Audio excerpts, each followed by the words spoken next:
John and Jonathan, thank you for your time. Thank you. Thank you for Dungeons and Dragons as well. I'm not a game board player, so I was a bit, going into it, but you delivered in all so many ways. It's so funny, and that's, I guess, what they expected from you. Is that what you expected to do?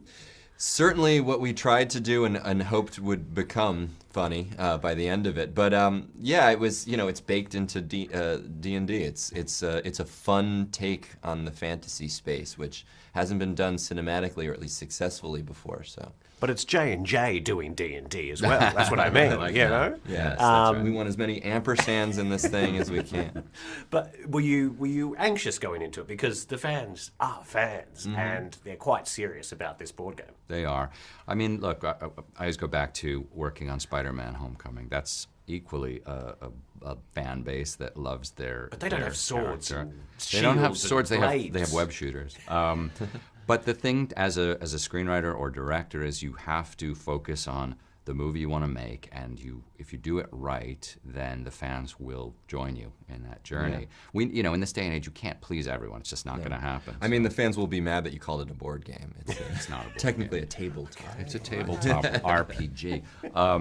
But yeah, so I think the key was to capture the spirit of the game and the spontaneity and the fun and the laughter that most people get when they play the game. Yeah, you don't have to be privy to it at all to enjoy it, and that was something that was very important to us from the get-go.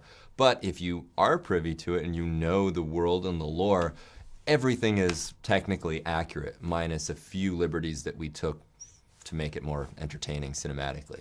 Now, I live in Dublin. Why didn't you film in Dublin? I mean, the north is lovely, but Yes. come on. And the war is over, so we can be all That's right. about that. Like, We did shoot a sea stack in the Republic, but no, I think the thing that we loved about Northern Ireland was the rebate. So it's all about the money, not isn't exactly. it? No, we also took not about the over movie. Game of Thrones backlot was there, that's and we very took important King's too. Landing, which Yeah. was a burned ruin, and we built it up into Neverwinter. There was a lot of that helped. infrastructure that we were inheriting, which definitely helped things. So what I'm hearing, though, is a sequel will be Dublin. A Because sequel. you got Trinity College. That's going going to be the title, Dungeons and Dragons Dublin. Yeah, exactly. Also working as a duo. It's funny to see you guys finishing each other's sentences and things like that. I work with PJ and Jim. They're a duo on the radio in the morning. They're probably getting on a bit now and past their prime. You guys are in your prime. What's your advice for a working duo in the media and show business? How do you become as successful as you guys? Well, I think you have to treat it like any good marriage. You have to constantly work at it and make sure that we're each being heard. And You'll notice that we speak exactly the same number of words in this interview. is this the honeymoon period? Where are we at in the life much cycle? past the honeymoon period no, at really? this point. Since No, they, we're an old married couple at this point. Yeah. And when does divorce? No. Well, let's No, hope that's not. not always the end of a marriage, right? Don't appreciate you putting that out there. Now, a couple of big stars in this. Did you have to convince Hugh Grant to do this? Certainly. The script seemed to do that. He said, we were not overly optimistic that he No. would do it. But In you fact, had him in mind. Oh, yeah. From the get-go. But Really? we also knew that handing Hugh Grant a script with Dungeons and Dragons on the title was probably a non-starter. Yeah. What he So- said to us when we first zoomed, he said, I should tell you, I hate everything I read, and I loved your script. That's what he Wow. said. So we He's were- a funny guy, yeah? Man, yeah, and so hearing that from him as comedy writers and directors was high praise for us. And He for a also- man whose favourite movie is The Sound of Music. Yeah, right. Yeah. Like- I think there are a lot of parallels that you can draw in this film to That's that. true. And then Chris Pine, his lips make a mention in the film. I don't think they're that big. Like, seeing them up close last night at the premiere, they're normal lips, guys. I don't know They're about pretty that. big. We actually there was a reference to his eyebrows being big as well, Yes. which didn't make the cut. Oh. Yeah, no, he's What's wrong with his big bits? Look, it makes him frustratingly handsome, and I But resent him for it. You've got the most beautiful man in the world in this movie too. Technically, people in white coats, scientists say Regé Jean-Paul is the most beautiful man in the world. John Page? Yeah, no, I thought you were talking about me, so I'm a little bit hurt by that, but he's technically handsome and also frustratingly He's talented. nice, and he's nice. Yeah. You want to punch him. we don't like that. You want to punch him.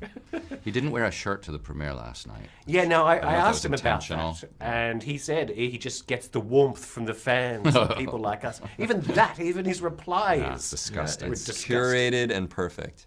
Now, they all, without giving too much away, most of the people we've mentioned survive the end of this film. Sure. That means there's a sequel, yeah? We don't talk about Oh, come it on. at this point now. Maybe in Dublin there'll be a sequel. but that's the plan, yeah? You didn't sign up for one movie. Look, I mean, we actually did because I think it's Who did that deal then?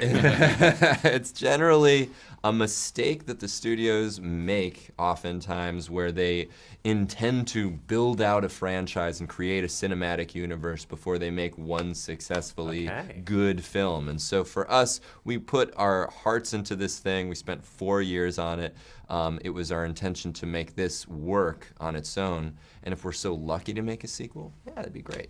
So Comic-Cons are calling, I'm sure. Are you ready? I mean, you haven't done Comic-Con. We've already done them all? Yeah, we Oh, you did. have? So you know the CCXP. weirdos. We've been to Brazil. They're not weirdos. They're Come on. lovely. They're lovely different. They're just people. different. They're like, Okay, but the Dungeons and Dragons fans, are you ready for that? We've been there. Absolutely. We did San Diego. We did Brazil's CCXP, which was 100,000 people. Yeah, or they're a surprisingly non-toxic fan base. I didn't mean that. That's all I'm saying. Sounds like you're suggesting. Just a little bit Toxic. creepy, maybe. I don't know. Creepy. No.